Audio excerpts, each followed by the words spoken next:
Pemirsa, paling tidak sudah 3 kali Presiden Joko Widodo mengubah definisi cawe-cawe atau tangan mengutip dalam hajatan politik pemilu 2024. Mulanya Joko Widodo membantah habis-habisan, belakangan mengakui bahkan mengubah makna dari cawe-cawe itu sendiri. Pernyataannya, siapa aktor di balik politik cawe-cawe Joko Widodo dan mengapa pernyataannya terus berubah-ubah? Kita simak informasinya.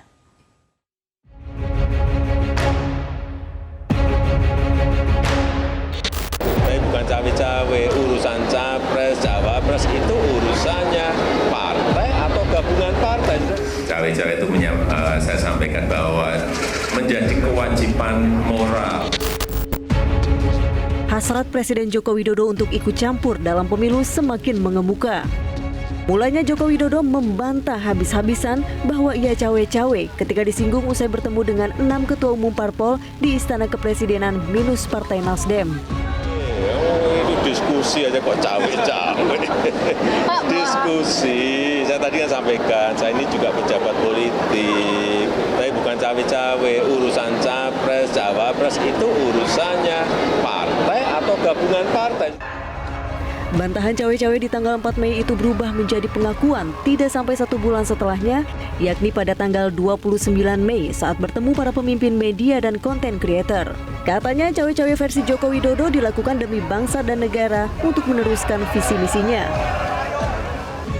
Beberapa hari sebelum pengakuannya ini, Joko Widodo pernah terang-terangan menyatakan akan menjadi pembisik partai politik kaitannya dengan urusan menyiapkan calon pemimpin.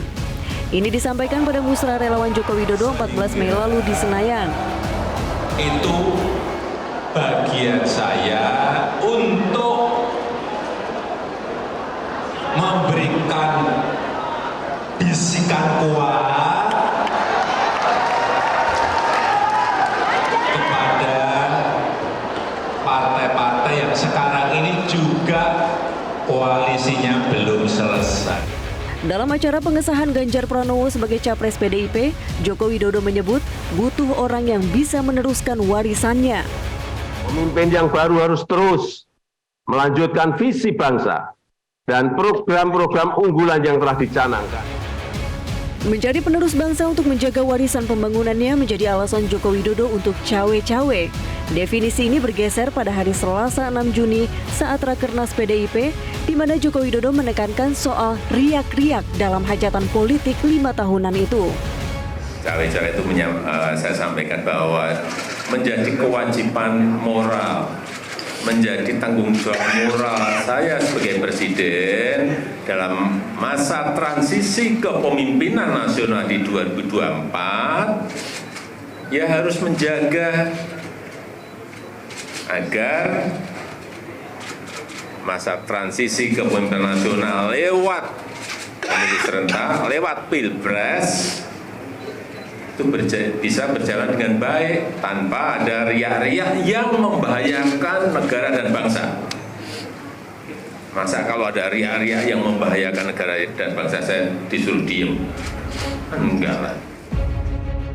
Ya, kali ini Joko Widodo seolah membaca akan ada riak-riak yang bisa jadi mengganggu kepentingannya sehingga perlu cawe-cawe. Lantas apakah Joko Widodo didikte atau mendikte dalam cawe-cawe ini? Apakah ada yang menekannya?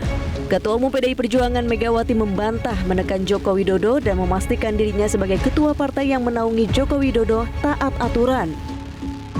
Ngapain saya nekan presiden? Loh, itu yang harus bisa dibedakan loh. Saya ini orang taat aturan. Nah, kalau ditanya, lah kan mungkin aja Pak Jokowi kan yang dipilih ibu. Loh iyalah, tapi kan juga yang memilih rakyat Indonesia. Entah ditekan atau tidak soal memilih capres, dikte-mendikte penguasa dalam demokrasi adalah salah. Pasalnya tidak ada dalam aturan apapun yang menyebut kepala negara boleh ikut campur dalam pemilu. Tim Liputan Metro TV.